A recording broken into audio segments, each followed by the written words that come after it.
Amis de la débrouille, amis du bricolage, bonjour. Si vous aussi vous avez des petits soucis de façade, que vous ayez des morceaux de crépi qui sont tombés au cours des années, ça fait pas très joli et vous avez envie de les réparer, mais le problème c'est que vous vous dites il faut refaire la façade entière. Ou alors si c'est sur un poteau ou un angle, il faut refaire le poteau entier. Moi j'ai trouvé une solution pour éviter cela. Je vais vous montrer comment je fais. J'ai commencé, j'avais deux petites réparations à faire à l'extérieur, là. Donc j'en profite pour vous faire ce tuto pour vous expliquer ma façon de faire. Je ne dis pas que c'est la meilleure, mais moi, elle me rend bien service. Allez, intro et on va sur le chantier. C'est parti!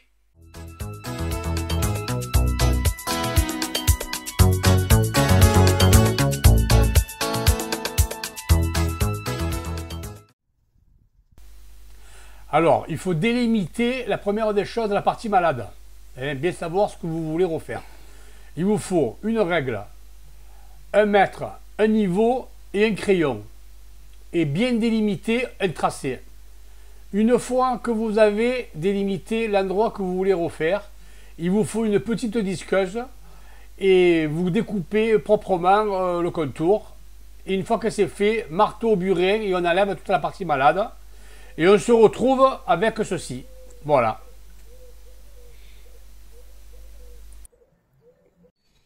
Une fois la délimitation effectuée, il ne vous reste plus qu'à mettre un scotch autour, de manière à ne pas salir l'ancien crépi. Voilà. Avec un scotch papier de peintre, ça suffit largement.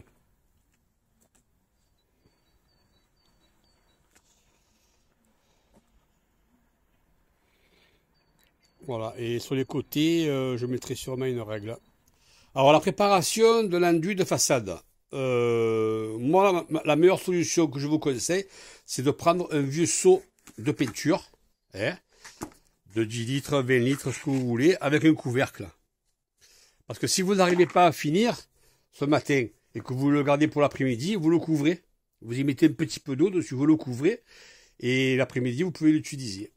Alors, malaxer, soit vous malaxez avec, si vous avez une grosse quantité, je vous conseille le malaxeur.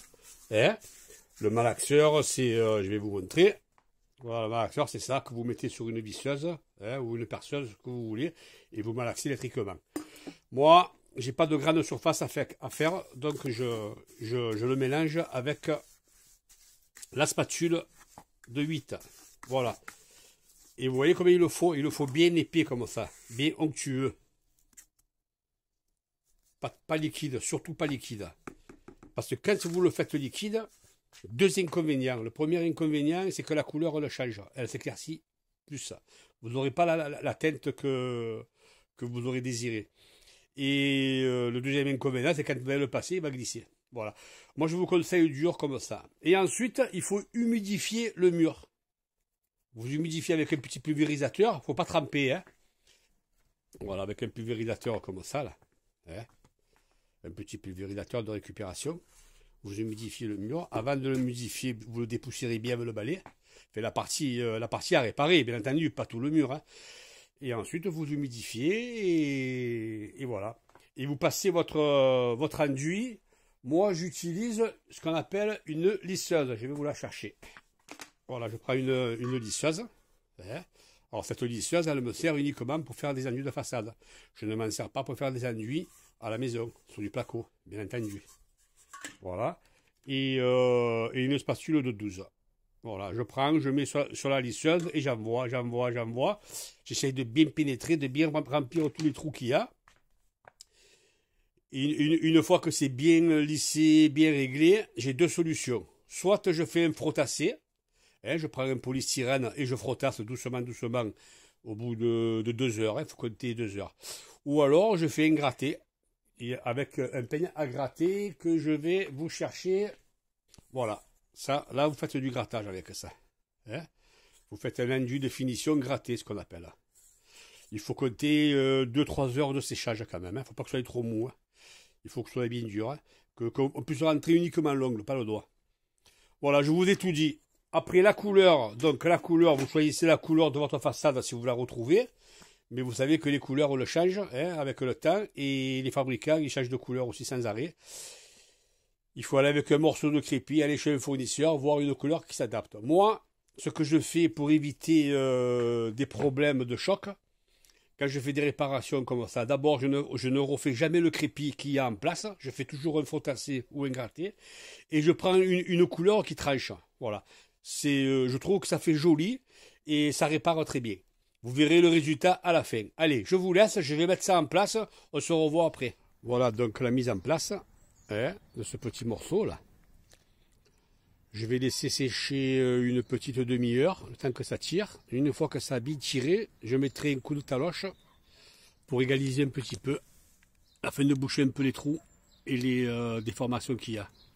J'enlèverai le scotch systématiquement avant que le crépi soit sec. Et ensuite, on attend 3 heures pour faire le grattage ou le frotassé, je vais voir.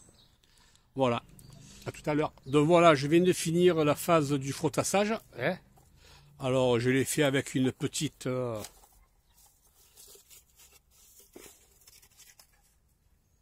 comme ça, d'accord? Ça suffit largement. Vous pouvez prendre une petite planche ou vous pouvez prendre aussi une plaque de polystyrène. Ça fait très bien l'affaire. Donc j'ai enlevé le scotch, comme je vous ai dit tout à l'heure. Il faut le faire tant que le crépi il est frais. J'ai enlevé la règle sur la droite. J'ai fait un petit frottassage de manière à enlever les irrégularités. Et je vais attendre, je pense, comme il fait pas soleil aujourd'hui. Je vais attendre jusqu'à ce soir. Et ce soir, je ferai la finition complète, c'est-à-dire le grattage avec cet appareil. Voilà. Je pense que je vous verrai tout à l'heure après le grattage, ok? Et je vous ferai la conclusion en même temps. Allez, à tout à l'heure. Voilà. Alors finalement, j'ai fait un gratté. Voilà ce que ça donne. D'ailleurs, vous le voyez par terre, toute la poussière de crépi qu'il y a dans l'angle. C'est ça le gratté. Je trouve que c'est beaucoup plus joli qu'un frotassé. Et en plus, ça permet de régulariser un peu les défauts. Je vous montre l'autre partie, la deuxième partie. Voilà. Bon, c'est pas vraiment sec, mais bon. Je vous rapproche la caméra pour que vous voyez un peu ce que ça donne quand on a gratté un crépi. Je trouve que pour faire un raccord, c'est beaucoup plus joli le gratté que le frotassé. Le frotassé, c'est plus long à faire et c'est plus délicat. Voilà, cette vidéo se termine. J'espère que vous avez bien compris le processus. Et je vous dis bye bye, à bientôt.